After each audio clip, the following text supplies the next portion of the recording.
खुरुमजरी ma'am पुनमक Kangle एटुजेने म्यांगी मफमदा मरोइबा Manipuri ई पाउ खरा update पिजरके अहानबा पाउदा हबिलदार मा थांगना थिंदुना हाटखरे मिहाद अदुदा मपुंगैना चेनबा पुलिसना फारे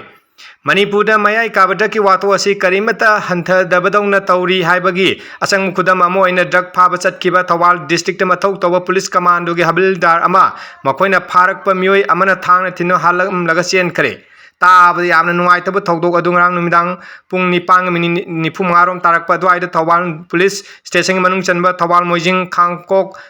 लाइंगोई चिंगदा थोखिबने पुलिस कमांडो के हबिलदार थांगना थिन्नो हालमलबदुदा मपुंगना चेनै हारिबा मियोय अदु थौबाल डिस्ट्रिक्ट पुलिसना फारे पुलिस तै फंगबा पाउन हाई ओइ थंगबा थबाकता थांग थिलमबदगी सिरबा पुलिस पर्सनल अदुगी ममिंग खोइरोम सुरेश सै कुंठा मापन कवि महाग यारीपोक लाइमनाइदगी लैखिदबा केआईस इबो चौगी मसानुपानी पुलिसना फारबा एक्यूज अदुगी ममिंग एमडी नाउबी सै कुंतरेट अपोकपगी मिंग एमडी तमिरजुरनी महाग लिलोंग लैंगोई जिंदगीनी पाव असीना मकाताना हाई फिजम सेटपा थवाल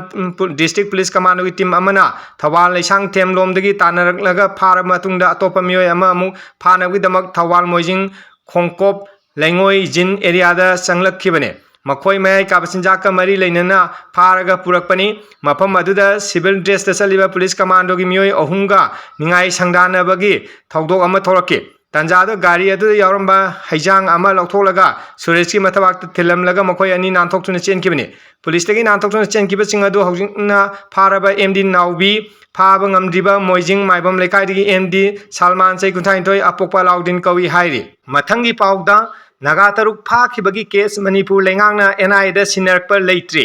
जून 9 की हियरिंगदा लेंगांगना लौखलिबा थबकसिंग CS ना खंगलकदबनी हाई कोर्ट कांगपोकपी डिस्ट्रिक्ट की लैलोन बाइफैदा नागा मिसम तरुक मे 13 फाखंग असि फावबा थीबा खंगदना लैरिबसिगी मतांगदा लेंगांगना लौखलिबा थबक खुदिमक्ता लागलिबा तांग जून तांग 9 दा पांगथोकदरेबा केस असिगी हियरिंगदा पिखलंगनबा हाई कोर्ट ऑफ मणिपुर ने स्टेट असिगी चीफ सेक्रेटरी दा खंगनखरे चीफ जस्टिस MS सुंदर अमदी जस्टिस अहनथेम बिमोल सिंहगी डिवीजन बेंच अमने हिरम असिगा मरी लेना पब्लिक इंटरेस्ट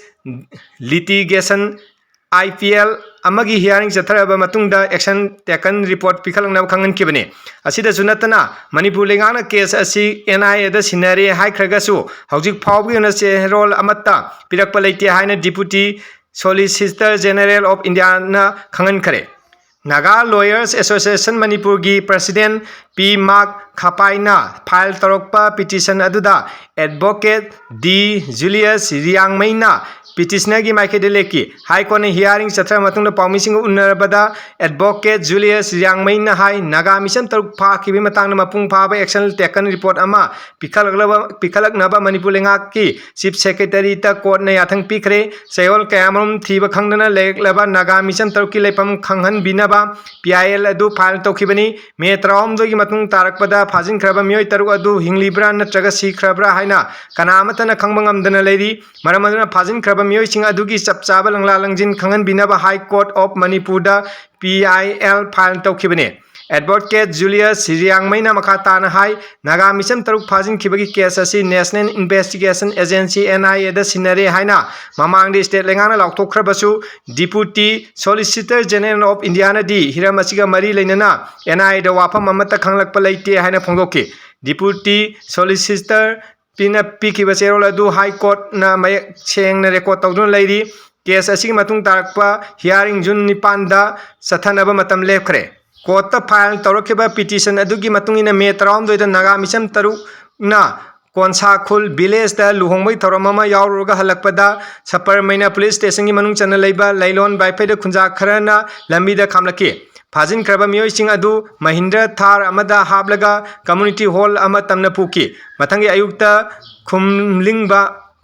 खुमलीबा ममित अदु लौथोकपा मतमदा इनक नंगना लैमखोंग आर्मी हेडक्वार्टर्स दा उबा फंके अदुबु फाजिलिबा मियोइसिंग अदुगी मरक्ता लैमखोंग पुलिस आउटपोस्ट दा पोस्टिंग ताबा थांगमिनलैंड कौबा लैलोन बाइफै विलेज दगी मियोय अमा यावरंबा थेनके पुन्ना मियोय टाइमपान फाबगी मनुंगदा नुपिसिंग खंदोलगा लेंगा की स्कूल अमदा मतम खरा थमकी याग लेबा अमुबा मचुगी फिजोल सेटपा खुलाई पाइबा कांगबु अमा लालगा नुपिसिंग अदु ममित खुमजिनकी अमसुंग गाड़ी अमदा हाबलगा मफम अमदा पुकी नोंगालगा पुलिस की टीम अमा लालगा मखोयबु लैमखोंग पुलिस स्टेशन दा पूरबा मतुंग लैमखोंग आर्मी हेडक्वार्टर्स दा हॉस्पिटल दा मेडिकल एग्जामिनेशन तौरगा थादोरखिबनी पल्ली मथंगी पाउदा इंडिया अमसुंग म्यांमार लेबाक अनीना पाइखलिबा किमी लिसिंग चामली सांगबा ट्राइलेटरल हाईवे सेमगी थबक थुजिनबा यानखरे